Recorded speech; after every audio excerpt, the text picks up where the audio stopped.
اس کے بعد یہ کہا گیا اللہ کے علاوہ جو لوگ دوسروں کی پوجا کرتے ہیں کس بنیاد پر کرتے ہیں؟ کہتے ہیں اس کے پیچھے صرف ظن ہے، ظن، گمان ہے خالی جی. اور جو لوگ حق کو چھوڑ کر کثرت کی اتباع کرتے ہیں جی وہ بھی غلطی پر ہیں.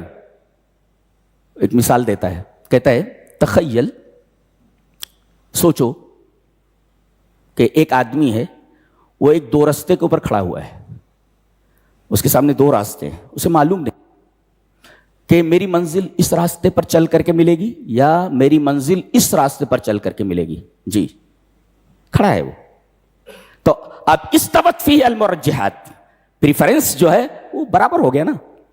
اس پر جانا بالکل ویسے ہی ہے جیسے اس پر جانا، مرجح کوئی ہے ہی نہیں.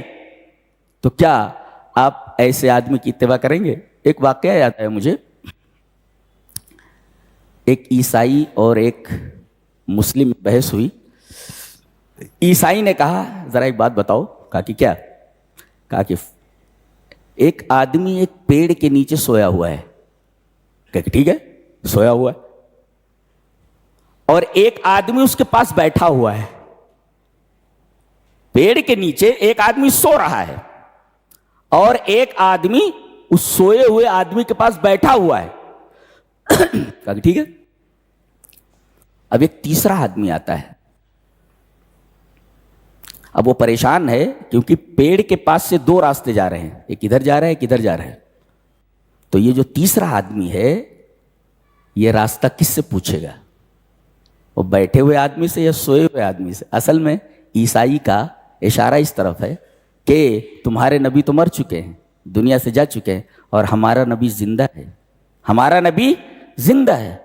لہذا راستہ کس سے پوچھو گے؟ وہ جو آدمی بیٹھا ہوا جاگ رہا ہے اس سے پوچھو گے، یا جو آدمی سو رہا ہے اس سے راستہ پوچھو گے؟ تمہارا نبی تو سو رہا ہے، دنیا سے جا چکا ہے، اور ہمارا نبی اب تک زندہ ہے، عیسیٰ. لہذا وہ جو آدمی بیٹھا ہوا ہے جاگ رہا ہے اس سے راستہ پوچھو گے، یہ آدمی پوچھے گا جو تیسرا ہے، یا اس سوئے ہوئے آدمی سے؟ تو مسلمان نے جواب دیا نہیں، وہ جو جاگ رہا ہے اس سے سوال نہیں کرے گا، اس سے راستہ نہیں پوچھے گا، وہ جو سو رہا ہے نا اس سے راستہ پوچھے گا. اس لیے کہ وہ جو جاگ رہا ہے بیٹھا وہ بھی راستہ بھولا ہوا ہے، وہ اس انتظار میں ہے کہ یہ آدمی نیند سے اٹھے تو میں راستہ پوچھوں کہ ادھر جاؤں کہ ادھر جاؤں. بہت ہی پیارا جواب ہے جی. تو ظن جو ہوتا ہے نا اس میں مرجحات برابر ہوتی ہیں، اس طرف جانا یا اس طرف، تو مرجحات برابر ہوتی ہیں جی. تو ایسے آدمی کی جو آدمی دو راہے کے اوپر کھڑا ہوا اس کے مرجحات برابر ہوں، آپ اس کی اتباع کریں گے؟ اس کو خود راستہ معلوم نہیں ہے تو اس کی اتباع کیسے کریں؟ تو جو لوگ ظن کی اتباع کر رہے ہیں، ظن کی اتباع نہیں کرنی چاہیے. اچھا، اس کے بعد یہ کہا گیا کہ لیسا رائے الاغلبیت حقا ان لم یزدہ دلیل، کثرت کی رائے حق نہیں ہوتی اگر اس کے پیچھے دلیل نہ ہو جی.